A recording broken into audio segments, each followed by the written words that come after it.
Sir আসসালামু আলাইকুম sir. কে তুমি? স্যার আমি মেজর মনসুর স্যার। তোমাকে আমি গতকালকে ফোন দিছি না, তুমি রিং ব্যাক করো নাই কেন?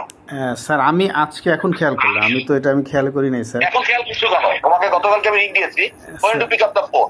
স্যার ফোন করছে? আমি তো স্যার গতকালে খেয়াল করি নাই স্যার, আমি গতকালে ঘুমাই গেছিলাম। তুমি কোন করছে এটা বলো, তুমি খেয়াল করো না কেন? কোথায় ঘুমিয়ে গেছিলে তুমি? স্যার আমি গতকালকে একটু অসুস্থ ছিলাম বলে আমি শুয়ে পড়ছিলাম স্যার। হ্যাঁ, তারপরে then why did you call me in the morning? আমি স্যার এটা খেয়াল করি নাই যে আপনার কল আসছে, আমি খেয়াল পুরোটা করতে তোমরা পারিনি, খেয়াল স্যার। করবে না, তোমরা রিক্রুটিং অফিসার তো, সেই জন্য তোমরা খেয়াল করো না, বিকজ তোমাদের পোতা বড় হয়ে গেছে। তুমি যখন টাকা পয়সা নিয়ে লোক ভর্তি করো তখন আর সমস্যা হয় না। তুমি একটা চিঠি লিখে পাঠাইছো যে পিটিতে ফেল, পুশ আপে ফেল। পিটি ফেল পাস করায় তা বিএমএতে গেলে সে আর্মিতে পাস করে না, আবার বিএমএ থেকে পাস করে আসতে বলতে আর্মিতে পিটিতে ফেলে ফেল করে। He didn't feel like to give a call even. It's so fun না কান। তুই কোন করছে? Sir 31 sir.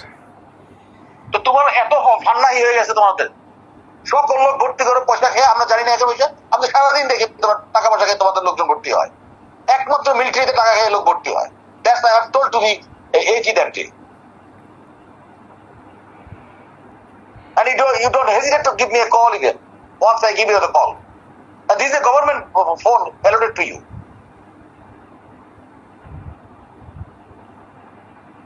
তোমাদের প্রবলেম আছে, প্রমোশন হয়নি কেন? স্যার যোগ্যতা নাই দেখে স্যার। হ্যাঁ, disprove these things.